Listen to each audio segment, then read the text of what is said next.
Ésaïe 58, verset 11 à 12. Il dit, l'Éternel sera toujours ton guide. Ça, c'est une promesse que Dieu donne au peuple d'Israël par l'entremise du prophète Ésaïe. Au verset 11, l'Éternel promet une chose. Comme la même promesse qu'il donne à David. Dans le psaume 23, il dit à David que je serai ton berger. Il affirme en disant à David que l'Éternel est ton berger. L'Éternel est mon berger. Donc c'est David qui l'affirme parce que, assurément, l'Éternel s'est révélé à David comme étant le berger. Il dit, l'Éternel sera toujours ton guide. Il rassasiera ton âme dans les lieux arides. Écoutez, lorsque vous faites le parallélisme entre le psaume 23 et le texte d'Ésaïe 58, dans le psaume 23, le verset 4, on parle des lieux arides comme étant la vallée de l'homme de la mort. Mais écoutez, ici on dit, et il redonnera de la vigueur à tes membres. Tu seras comme arrosé. Dans le psaume 23, on dit, lorsque tu traverses l'ombre de la vallée de la mort, non seulement tu ne crains aucun mal parce que l'Éternel est avec toi. Mais il dit au verset 11 de Ésaïe 58, l'Éternel sera toujours ton guide. Donc malgré le fait, c'est pas impossible. Malgré le fait que tu passes par les lieux arides, malgré le fait que tu passes par des endroits désertiques, ça n'enlève pas le fait que Dieu reste toujours ton guide. Le problème dans l'église, ce n'est pas Dieu. Le problème dans l'église, ce n'est pas que Dieu n'est pas avec nous. Le problème est ce que nous comprenons que Dieu est notre guide. Écoutez, Dieu a la possibilité de te faire rentrer dans les lieux arides. Dieu a la possibilité de te faire passer par un désert. Dieu a la possibilité de te faire passer comme dans le psaume 23, le verset 4, dans l'ombre de la vallée de la mort. Mais ça ne veut pas dire que Dieu n'est pas avec toi. Dieu a la possibilité d'enlever la personne qui t'est chère. Dieu a la possibilité de faire en sorte que tu passes dans les lieux désertiques. Écoutez, les lieux arides, c'est là où il n'y a pas d'eau. C'est là où il n'y a pas à manger. Mais je bénis le Seigneur parce que le serviteur de Dieu nous a parlé des lits. Mais dans les lieux arides, il y a le corbeau.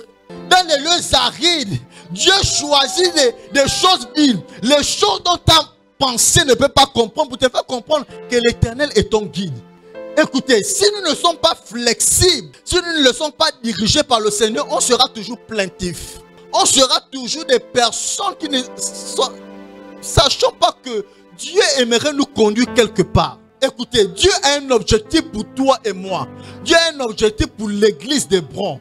Dieu a un objectif pour le Gabon. Il est possible que Dieu fasse passer ta vie ou fasse passer ta ville pendant 7 années de vaches maigres.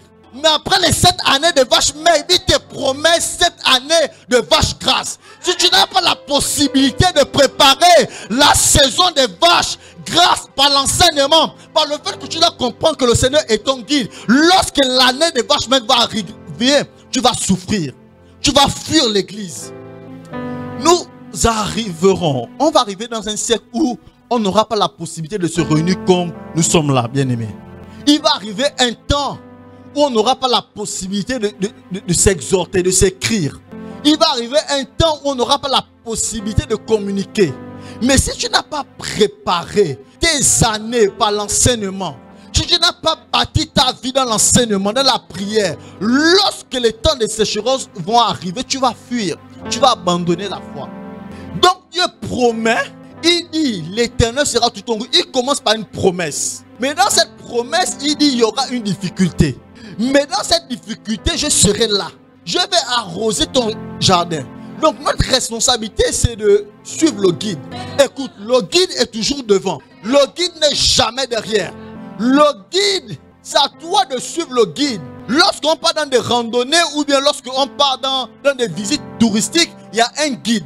Le guide ne se met jamais derrière. C'est nous qui devons suivre le guide. Ce n'est pas à l'église d'imposer à Dieu ou d'imposer aux responsables comment on doit diriger l'église. Lorsque c'est arrivé, toutes les fois que les hommes ont voulu choisir un roi, il y a toujours eu un scandale. Rappelez-vous de l'histoire de Saül et David. Il y avait des juges qui étaient là. Le peuple se plaignait. Il disait, on veut déjà un roi comme les autres peuples. On veut tel enseignement comme dans d'autres églises. On veut tel miracle comme dans d'autres églises. On veut tel message comme dans d'autres églises. Toutes les fois que vous demandez cela, certes par la chair, ils pourront faire, mais il y aura toujours le scandale. Parce que le choix du peuple, c'était Saoul. Mais le choix de Dieu, c'était David. Et Saoul a commencé à désacraliser ce qui était de Dieu. Saoul a commencé à bafouer le sacré. Saoul a bien commencé. C'est pas que Saoul n'était pas appelé, bien aimé. C'est pas que Saoul n'était pas loin. Mais à cause du peuple, est-ce que vous savez que à cause du peuple, on peut corrompre les hommes de Dieu? Ou on peut bafouer ce que Dieu a mis? Bien aimé, nous sommes dans le caractère du conquérant.